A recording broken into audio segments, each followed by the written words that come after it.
Tani çështjet të cilat përballet Kosova, se tash nuk du me pa Kosovën në kontekstin e zhvillimeve globale, as luftës në Xhi, po as pretendimeve ruse përmes proxy-t saj apo Iranit, Ballkanit që ka ajo Serbi, dhe pretendimet të saj që do t'i përmbush përmes këtyre proxyve, por duhet me pa si çështje të brendshme në kontekstin regional të Ballkanit Perëndimor, ku implikohet Shqipëria detyrimisht, sepse edhe nëse e trajton Kosovën si një kushtimisht ta quaj tumor që e hoqin nga trupi i saj, unë ta e them me plot përgjegjësi se çështja e sigurisë Kosovës nuk mbetet e izoluar brenda kufive të saj, nuk është çështje shtetërore. Është çështje e sigurisë kombëtare.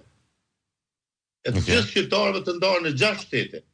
Dhe nëse dikush pretendon ta thotë se është ndryshe sot nga logjika dhe prizmi 2026-s apo 27-s, pretendimeve integruese ku ta diune. Po ju rikthej memorien në vitin 99 dhe do të shihni se një Kosovë me aq banor sa kishte, me një uçeket vogël, implikoi Kosovën lindore, implikoi ka pas shqiptarët atje, Kosovë shqiptarët e Maqedonisë të gjithë, shqiptarët e Malit Zi, Çam, po u them me emra, Demdari, kolonel shqiptar,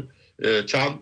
Fisniklato që u vrak për lëvizjes shame, e shumë luftëtar herojë dëshmor që ka pjesa e Shqipërisë nga jugu deri në veri, dhe implikoi edhe vetë Shqipërinë. Prandaj, nëse dikush e shef të izoluar, po them se kjo është problemi i sigurisë kombëtare, nuk është çështje e sigurisë shtetërore të Kosovës, se fundja siguria e Kosovës garantohet nga prania ndërkombëtare dhe forcat armatose të Kosovës janë ndër më të fuqishme në rajon, që është KFOR-i me përbërës ndërkombëtar dhe që prihen nga forcat amerikane.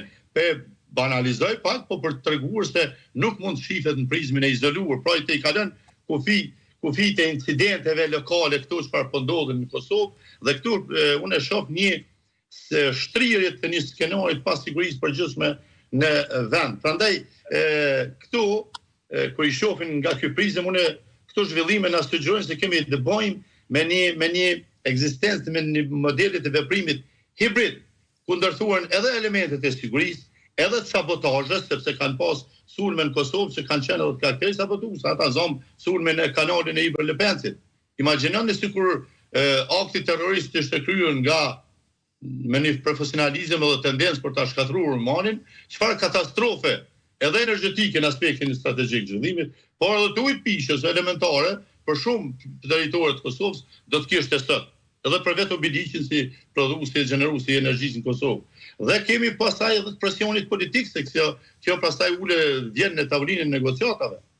për përdorur në tavolinë për të prezantuar një realitet pa qëndrueshëm në rajon. Pra edhe këtu tani e rrit rolin e atyre aktorëve të jashtëm, të cilët pastaj involvohen në hetim, domethënë fatmirësisht edhe FBI që mori përsipër, po edhe të atyre që mundohen ta shohin këto si lloj menaxhimit të krizës e jo të merren me mbylljen e çështjes politike mes Kosovës dhe Serbisë. Këtë rol e morën edhe ndërmjetësit e Bashkimit Evropian që në këtë periudhë po negocionin në dialog, kur ndodhen ato incidente të cilat po i parafrazoj, ndoshta pa i përmendur konkretisht, Bansken dhe kanalin, armatime të ndryshme që janë gjendur në përvend bazime të ndryshme në Kosovë, që thuhet janë trashëguar nga ish vitet 90 apo të sjellur arishtas, por që etiketën e kanë prodhim armatimesh të vetë Serbisë, e që unë gjithsesi kam qytur në atë skenar të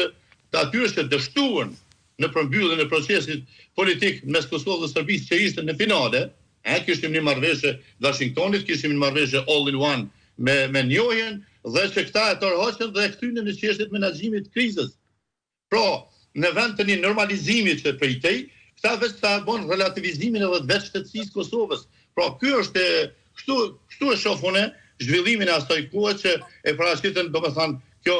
katërshe e paqartë strategjike që ishin ulur në tavolinë e bisedimit, ku ishin Borrell, Lajçak dhe Vučić edhe zoti Kurti. Pra, Serbia çfarë patën? Vazhdon të mos e njoh Kosovën dhe nuk ka detyrim ta ndryshojë kushtetutën. Pastaj, ndërmjetësit evropian më shumë janë fokusuar menaxhim të krizës së samë në atë njohjen reciproke që shumë kemi konsistuar edhe në marrëveshjen e Washingtonit, por edhe këto në Brukselit all in one, dhe kemi një presion për kompromise të Kosovës matutje. Se plani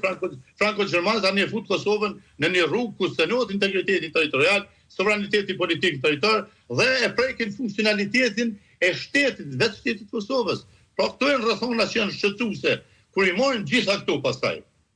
Dhe i vëmë përballë raportit Rama-Vučić të Shqipëri-Serbi me ato idetë e integrimit tregë të televizionit Ballkanit hapur. Atëherë shohim se këtu kemi të bëjmë në një kalim të Kosovës dhe një farë relativizimi dhe lënie onër në vend se Kosova të jetë tema qendrore e çfarë do bashkëpunimi rajonal e që nuk mund të shmangët.